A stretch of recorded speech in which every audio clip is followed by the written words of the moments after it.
Assalamualaikum warahmatullahi wabarakatuh. Apa kabar anak-anak Bapak semua? Mudah-mudahan selalu dalam kondisi yang sehat walafiat. Nah, bertemu lagi dengan Pak TW. Kali ini kita akan membahas tentang makanan sebagai sumber energi. Nah, kalau anak-anak perhatikan pada gambar tersebut, kita bisa lihat. Nah, ini ada makanan yang apabila nanti makanan ini dikonsumsi oleh manusia, maka makanan ini nanti akan berubah menjadi sumber energi untuk kita gunakan dalam berbagai aktivitas. Di antaranya bisa kita gunakan untuk berolahraga, energi juga bisa dipakai untuk berpikir atau belajar, untuk bekerja dan lain sebagainya. Nah, kenapa demikian? Karena zat makanan itu memiliki unsur-unsur yang diperlukan untuk menghasilkan energi. Diantaranya ada karbohidrat, ada protein, dan ada lemak. Oke, kita akan bahas satu persatu tentang ketiga zat makanan tersebut. Nah, yang pertama adalah karbohidrat. Oke, karbohidrat itu merupakan senyawa kimia yang tersusun atas unsur-unsur, diantaranya ada karbon, hidrogen, dan oksigen. Nah, kita lihat apa saja makanan yang banyak mengandung karbohidrat. Diantaranya ada beras, ya, ada jagung, ada kentang, ada gandum, umbi-umbian. Nah, ini di gambar bisa Anda perhatikan, ada beras, gandum, jagung, kentang, kemudian buah-buahan yang rasanya manis, serta umbi-umbian. Nah, ini semua adalah zat makanan penghasil karbohidrat. Nah, kita lihat berapa nilai karbohidrat, berapa energi yang dihasilkan oleh karbohidrat tersebut. Dalam 1 gram karbohidrat, itu nilainya setara dengan 4 kilokalori. Nah, jadi 4 kilokalori itu dapat dihasilkan dari 1 gram karbohidrat. Oke, berikutnya ada protein. Nah, protein juga memiliki unsur-unsur atau mengandung unsur-unsur, diantaranya ada karbon, ada hidrogen, kemudian ada oksigen, dan ada nitrogen. Terkadang juga mengandung unsur fosfor dan sulfur, ya. Kemudian kita lihat bahan makanan apa saja yang banyak mengandung protein. Diantaranya protein itu ada 2 macam. Kalau yang berasal dari hewan disebut protein hewani, dan yang berasal dari tumbuhan disebut protein nabati. Nah, kita lihat protein hewani itu diantaranya itu dikandung di dalam daging, kemudian ikan, telur juga sebagai sumber protein hewani, susu, dan keju. Lalu kemudian protein nabati itu contohnya dari kacang-kacangan, kemudian dari tahu, tempe, dan gandum. Nah, di sini kita bisa lihat ya gambar-gambarnya. Nah, apa saja fungsi protein itu selain sumber energi? Ternyata protein juga selain sumber energi, dia juga berperan sebagai pembangun sel jaringan tubuh dan juga pengganti sel tubuh yang rusak. Nah, jadi sangat penting bagi kita untuk mengetahui zat makanan yang terkandung di dalam makanan yang kita konsumsi. Oke. Nah, ada baiknya kita mempelajari ini sehingga kita mengetahui agar kita dapat memaksimalkan zat makanan itu untuk kebutuhan tubuh kita. Oke, kita lihat yang ketiga ada lemak. Ya, lemak juga sama, unsur yang dikandungnya diantaranya ada karbon, hidrogen, dan oksigen. Nah, jumlah kalori yang dikandung oleh lemak itu dalam 1 gram lemak mengandung sekitar 9 kilokalori, ya, 9 kilokalori per gramnya.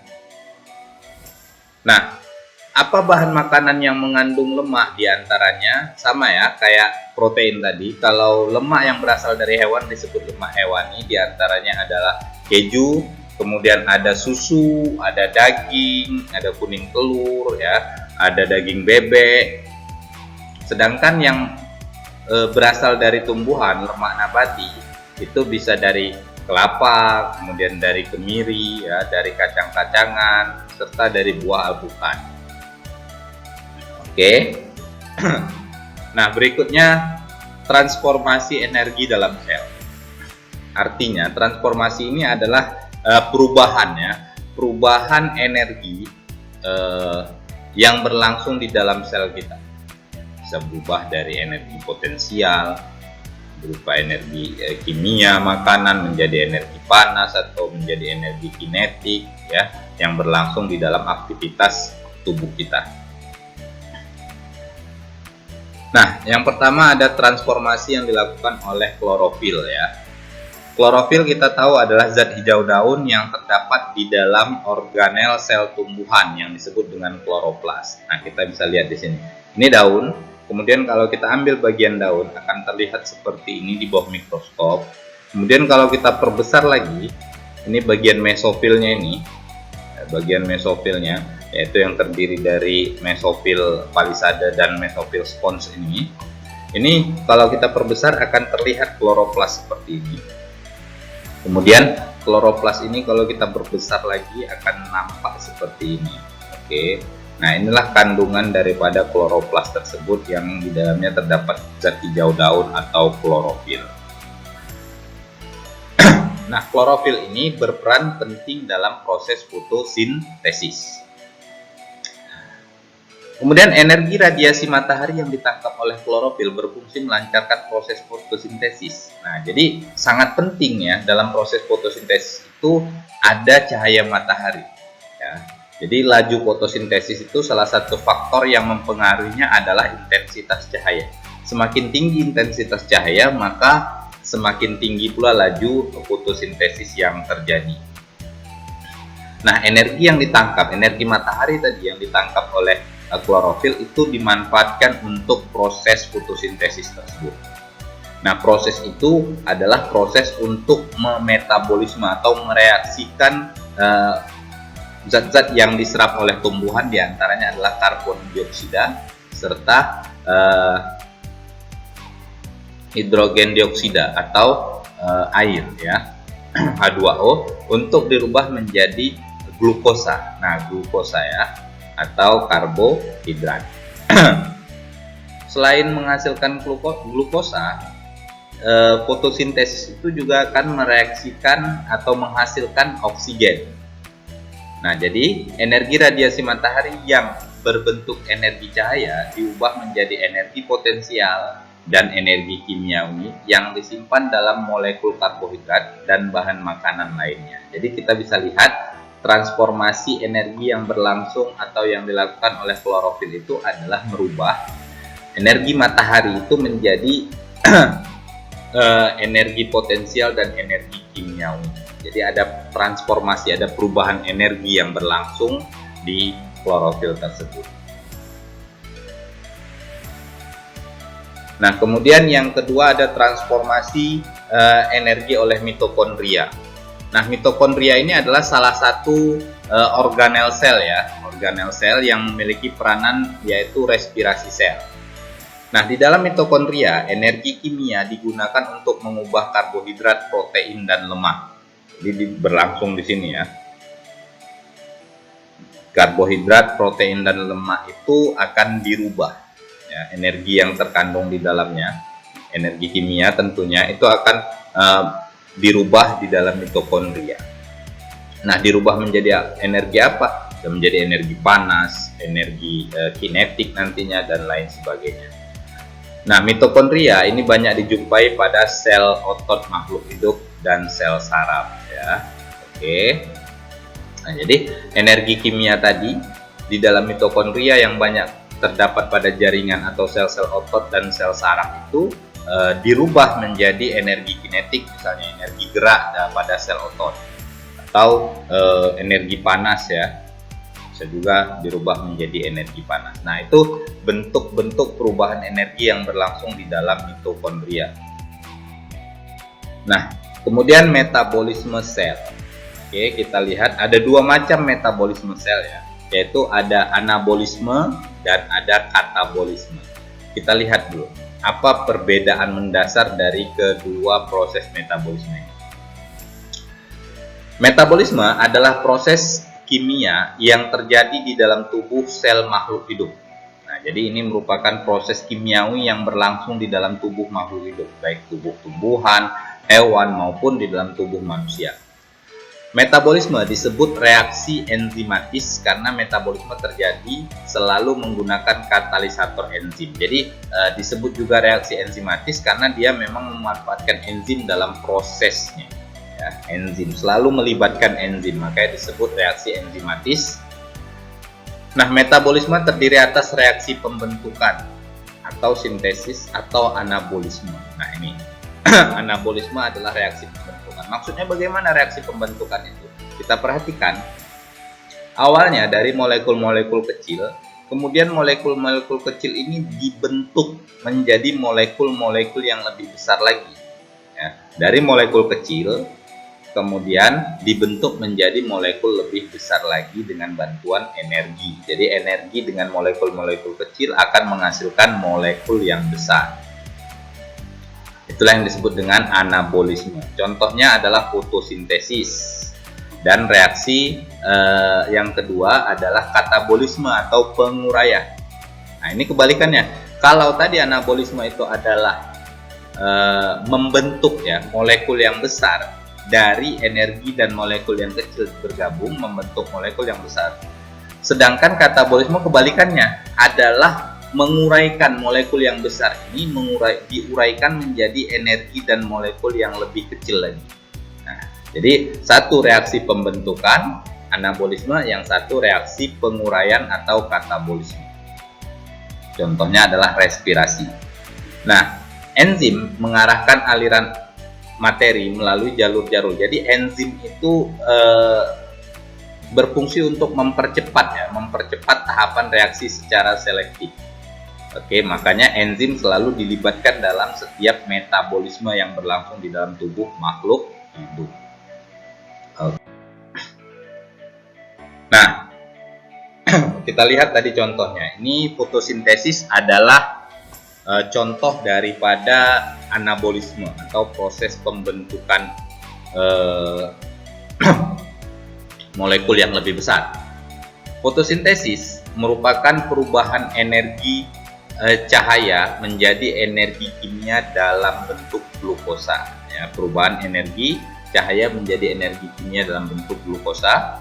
Sumber energi cahaya alami adalah matahari yang memiliki spektrum cahaya tampak dari ungu sampai merah, inframerah, dan ultra ungu tidak digunakan. Jadi ultra ungu tidak digunakan dalam fotosintesis. Pada proses fotosintesis yang terjadi dalam daun, terjadi reaksi kimia antara senyawa air ya H2O dan karbon dioksida dibantu oleh cahaya matahari yang diserap oleh klorofil menghasilkan oksigen dan glukosa C6H12O6. Glukosa adalah makanan bagi tumbuhan. Oksigen yang dihasilkan pada proses fotosintesis sangat dibutuhkan oleh manusia dan hewan. Nah, kita lihat yang mana tadi yang dimaksud dengan anabolisme atau reaksi pembentukan. Kita lihat ya, ini molekul-molekul yang lebih kecil, karbon dioksida dengan air, ya, terdiri dari dua jenis unsur, karbon dan oksigen. Ini juga terdiri dari dua jenis unsur, hidrogen dan oksigen. Nah, kemudian ini direaksikan, ya, kedua molekul ini direaksikan dengan bantuan cahaya matahari yang ditangkap oleh klorofil, dibentuk menjadi molekul yang lebih kompleks lagi, molekul yang lebih besar lagi. Nah, dari awalnya hanya masing-masing dua unsur, sekarang sudah terbentuk tiga jenis unsur. Ya, ada karbon, ada hidrogen, dan ada oksigen. Jadi molekul ini merupakan molekul yang lebih kompleks dari sebelumnya. Jadi ini dibentuk dari molekul-molekul yang lebih kecil dibantu dengan energi cahaya. Oke. Nah, inilah yang disebut dengan anabolisme atau reaksi pembentukan. Kemudian contoh pada reaksi katabolisme atau penguraian adalah respirasi. Nah, respirasi itu sendiri merupakan proses pembebasan energi yang tersimpan dalam zat sumber energi melalui proses kimia dengan menggunakan oksigen. Dari respirasi dihasilkan energi kimia untuk kegiatan kehidupan seperti sintesis atau anabolisme, gerak, dan pertumbuhan. Nah, jadi tadi ada contoh ya respirasi yang berlangsung di dalam mitokondria. Salah satu organel yang terdapat di dalam sel, itu peranannya adalah respirasi sel. Nah, maksudnya fungsi daripada mitokondria itu adalah untuk membebaskan energi yang tersimpan di dalam sumber makanan berupa karbohidrat, protein, dan lemak. Nah, bagaimana? Sekarang kita mau lihat apa yang dimaksud dengan reaksi katalis tadi, reaksi katabolisme tadi, yaitu penguraian. Nah, kita lihat. Glukosa adalah sumber makanan yang di dalamnya terkandung energi. Ya. Nah, glukosa ini merupakan molekul yang kompleks, terdiri dari 3 jenis unsur, ya. C yang berjumlah unsur karbonnya ada 6, unsur hidrogennya ada 12, oksigennya ada 6. Kemudian direaksikan dengan oksigen. Oke, direaksikan dengan oksigen. Nah, diuraikan menjadi molekul yang lebih kecil, yaitu air, H2O, dan CO2 atau karbon dioksida. Nah, kemudian dihasilkan juga energi. Nah, energi inilah yang mau dilepaskan dari proses respirasi tadi, pembebasan energi. Oke, nah jadi reaksi seperti ini disebut dengan reaksi katabolisme atau reaksi penguraian. Oke anak-anak, cukup sekian mungkin pembahasan dari Bapak. Jika ada pertanyaan yang ingin disampaikan, silahkan tulis di kolom komentar.